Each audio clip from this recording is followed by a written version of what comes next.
ಭ್ರಾಂತಿ ಎಲ್ಲ ನೋಡಿದರೆ ಈ ಸರ್ಕಾರದ ಬಗ್ಗೆನೇ ಇಡೀ ಕರ್ನಾಟಕದ ಜನತೆ ಕ್ರಾಂತಿ ಬಿಟ್ಟು ಒಂದು ರೀತಿಯಲ್ಲಿ ಭ್ರಾಂತಿಯಾಗಿದೆ ಈ ಸರ್ಕಾರದ ಮೇಲೆ. ಆಡಳಿತ ಮರೆತು ಬಿಟ್ಟಿದ್ದಾರೆ. ಅಭಿವೃದ್ಧಿ ಅಂತೂ ಮರೀಚಿಕೆ ಆಗಿದೆ, ಹಣಕಾಸು ಇಲ್ಲ. ಹೀಗಾಗಿ ಈ ಥರ ಒಂದು ಡ್ರಾಮಾ ಮಾಡ್ಕೊಂಡು ಹೋಗ್ತಾ ಇದ್ದಾರೆ. ಮುಖ್ಯಮಂತ್ರಿಗಳು ಒಂಥರ ಹೇಳ್ತಾರೆ, ಉಪಮುಖ್ಯಮಂತ್ರಿಗಳು ತದ್ವಿರುದ್ಧವಾಗಿ ಹೇಳ್ತಾರೆ, ಮಂತ್ರಿಗಳು ಇನ್ನೊಂದು ಹೇಳ್ತಾರೆ.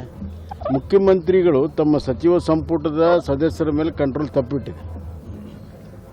ಹೈಕಮಾಂಡ್ ಹೇಳಬೇಡ ಅಂದ್ರೂ ಕೂಡ ಹೇಳ್ತಾ ಇದ್ದಾರೆ. ಮುಖ್ಯಮಂತ್ರಿಗಳು ಅವ್ರನ್ನ ನಿಯಂತ್ರಣ ಮಾಡೋಕ್ಕೆ ಸಾಧ್ಯ ಆಗಿಲ್ಲ, ಆ ಪರಿಸ್ಥಿತಿ ಬಂದಿದೆ.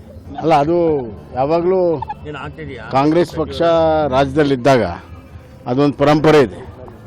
ಯಾವಾಗಲೂ ಕೂಡ ಇಲ್ಲಿಂದ ಹಣ ಕಳಿಸುವಂಥ ಪರಂಪರೆ ಇದೆ. ಅದಕ್ಕೆ ಬೇಕಾದಷ್ಟು ಹಿಂದೆಲ್ಲ ಘಟನೆಗಳು ಕೂಡ ನಡೆದಿದ್ದಾವೆ. ಆ ಹಿನ್ನೆಲೆಯಲ್ಲಿ ಇವತ್ತು ಬೇರೆ ಏನಿಲ್ಲ ಇಲ್ಲ.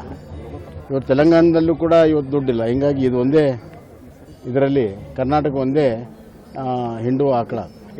ದಲಿತ ಸಿ ಎಮ್ ಅವರಾಗಲಿ ಸಂತೋಷ, ಆದರೆ ಇದ್ದ ಸಿ ಎಮ್ ಅವರೇ ಕೆಲಸ ಮಾಡ್ತಾ ಇಲ್ಲಲ್ಲ.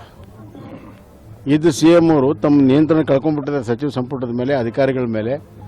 ಒಂದಾದರೂ ಅಭಿವೃದ್ಧಿ ಕೆಲಸ ಆಗಿದೆ 2.5 ವರ್ಷದಲ್ಲಿ. ಯಾವ ಪುರುಷಾರ್ಥಕ್ಕಾಗಿ 2.5 ವರ್ಷ ಕಂಪ್ಲೀಟ್ ಮಾಡಿದ್ದಾರೆ ಅಂತ ಜನರಿಗೆ ಹೇಳಬೇಕು. ಯಾರು ಬಂದರೂ ಕೂಡ ಕರ್ನಾಟಕದ ಹಣೆ ಬರ ಕಾಂಗ್ರೆಸ್ ಕೈಯಲ್ಲಿ ಎಂದೆಂದೂ ಉದ್ಧಾರ ಆಗಕ್ಕೆ ಸಾಧ್ಯ ಇಲ್ಲ.